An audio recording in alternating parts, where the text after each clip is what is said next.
Hello and welcome to CadoinkStudios. This is game number 2 in the match between Amasuro and Qendal in round number 1 of the Gold and Below tournament. Amasuro took game number 1, and if he takes game number 2, he will move on to round 2. However, if Qendal wins, they will move on to a game number 3 where it will be decided who will move on and who will not move on. So good luck to both players. We do have Amasuro spawning in the bottom left of Daybreak, and his opponent is Qendal, spawning in the top right of Daybreak, the green Protoss player. This is a PvP if you did see game number 1. If you didn't, go please check that out, comment if you'd like.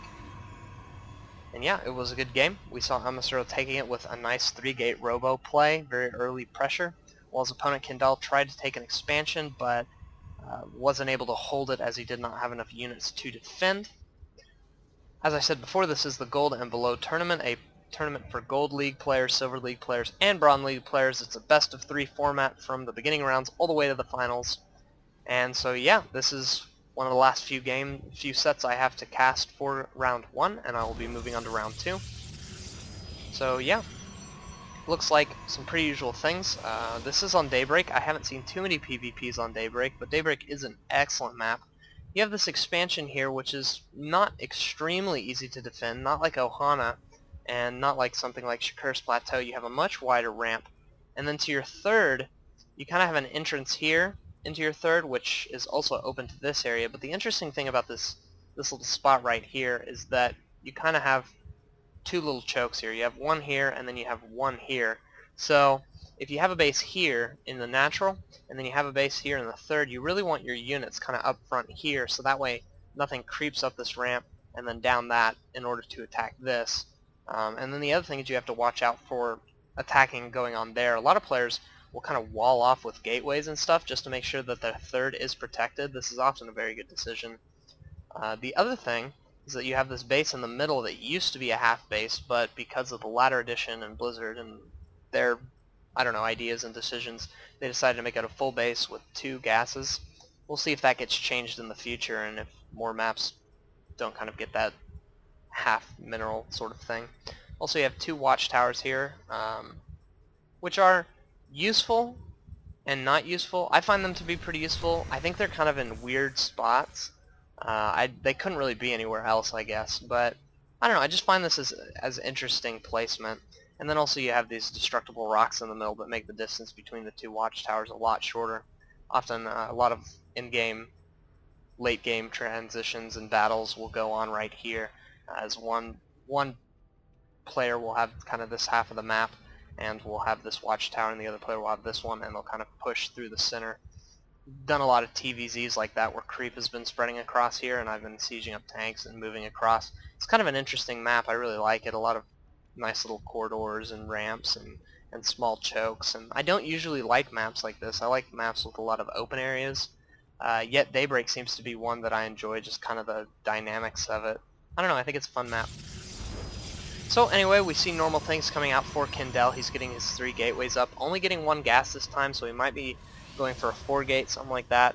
Not going to be getting that robo out as soon as he can, while his opponent Amasuro is once again getting the double gas. It looks like he'll probably be going for something similar to what he did in the first game, kind of a 3-gate robo sort of play. It seems we have a probe coming in to do some scouting, trying to defend this probe that he was trying to attack. And it looks like he will be able to pick that off. He's going to be chrono boosting his warp gates. I think that's a very good decision, chrono boosting something after the scout is being killed. Because what he could have done is he could have just chrono boosted his probes and said, okay, I don't really care when warp gate comes out because I'm just going to go for super early economy, rather than trying to get this warp gate out as soon as possible. Interestingly, he's going for a forge. He's not going for that robo as soon as he did in game number 1. So we're going to see a lot earlier upgrades come out for Amasuro. I like this decision.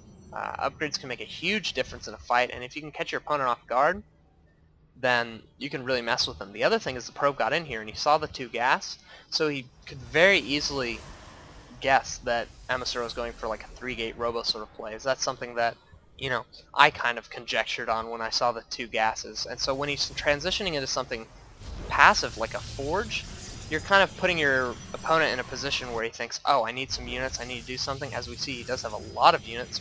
He's also getting up a forge of his own and a robotics facility. So yeah, it's kind of an interesting kind of mind game when you let a probe come in, you let him see something, and then you just kind of tech to something a little bit different than you did in game number 1. And it looks like Amasuro's going to have a few stalkers kind of out of position. I don't know why he's choosing to engage. Qendal really needs to just go for it as he can get some free units there, or at least damage them, get some hull damage like he did on this stalker. And so that's going to be very interesting. It might help him a lot in an engagement. Looks like he's also going to be getting a robotics facility much earlier than his opponent. So if he gets some immortals, it might make a difference. But look at this. We have a lot of zealots this time. In game number 1, we saw a lot of stalkers. In game number 2, a lot of zealots. And it looks like Amasuro once again got his stalkers off guard, and they will go down. Sadly, he should have been able to keep those, but it's quite alright. So I do like this. He's going for zealot legs. He's going to have a lot of zealots out. Really psyching his opponent out, also getting that +1 ground attack. So I don't think Qendal is going to know what to expect. Luckily for Qendal, he is getting his observers out, and so if he can send that out across the map in time, he will be able to see what's going on. The other thing is he needs to make sure he's continuing to produce units. I'm kind of a little bit worried. It looks like Amasuro is gearing up for an attack, and I don't know, Qendal is... Oh, he is getting a sentry up. I like that. Oh, and he's also going to be getting a nexus. So once again, going for that very early expansion. I think this is very, very risky. As game number 1, it didn't really hold well for him. It's a good decision to go for an expansion build a lot of the time, but a lot of times it leaves you very, very vulnerable. And especially if you keep your probe production out, probe production good, you might find that you can produce a little bit more units and make this expansion a lot easier to defend, and you might even be able to get it out a little bit earlier. However, in the meantime, he is going to be sending his observer around the map. Wow, some crazy waypoints going on here. I like that. It's pretty cool. So he's going to fly over this army. He's going to see a lot of zealots, and hopefully he will know that something like zealot legs is coming out, especially because he can see this. However, the observer does get picked off thanks to the cannon. I don't know if he spotted the Archon morphing. That'll be very, very interesting, as the Archon is going to tank a lot of damage, just like the Immortal did in game number 1. So Zealot Archon is a very, very strong play, and I suspect it's going to do very well. Looks like Qendal will see it coming, though. He does have his Zealot on the watchtower, which is very, very good. However, if Amasuro wanted to, he could sweep around here. Luckily for Qendal, he does have an observer flying around the map, which is a sign of very, very good play, very good thought. And it looks like the Zealot will see this army coming. He really needs to get a force field off. And yes, the force field does go down. However, a lot of the zealots come in, swooping in with their zealot legs. They're going to be doing a lot of damage to these stalkers. Qendal pulling back as best as he can, but the zealots are just crushing the stalkers. That +1 attack plus zealot legs is so strong, and now he'll be in the natural trying to destroy this nexus, which will go down very, very quickly. In the meantime, Qendal is trying to warp in some sentries up on the high ground so they can once again force field his ramp. However, he does have this Archon here. Amasuro can use the Archon to block the force fields. We'll see if he does that, and it looks like the force fields do go down. Amasuro is kind of just moving back and forth. He really needs to pull back, and yes, he is going to use the Archon to knock down the force fields. Incredible play by Amasuro, bringing that Archon along. Very, very smart. So now he can get up into the base and do a ton of damage, and Immortal comes out for Qendal. Very tragically, it does go down very, very quickly to these Zealots, because the Zealots don't do enough damage to activate that hardened shield. And so now the Zealots will be inside of Qendal's base, just destroying everything they can. Luckily for Qendal, he did put a lot of pylons, so he can't power down these buildings. He will have to go for them directly. Qendal, I hope it's to last longer. Qendal, don't worry, man. I've played a few tournaments myself, and I've gotten knocked out in rounds 1 and 2 all the time, always playing against very, very good players. Don't fret, just do it for fun, just enjoy it, get the tournament practice, and you'll end up enjoying yourself. And it looks like Qendal is going to be trying to once again send his probes out, maybe do a secret base. However, they will go down, and now the game is essentially over as Qendal has nothing left. The rest of his unit producing structures will go down. Ooh, he does have a Zealot here. He could use that Zealot to fight a little more, but there's a GG by Qendal. Very sad to see you lose, but Qendal, keep on fighting, keep on playing. You'll improve over time. And yeah, StarCraft's a lot of fun, so just keep playing it.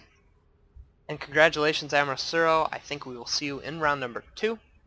So I've got, I think, one more match to do, as I still do not have Red Hat versus, I think it's Shamira or Samira.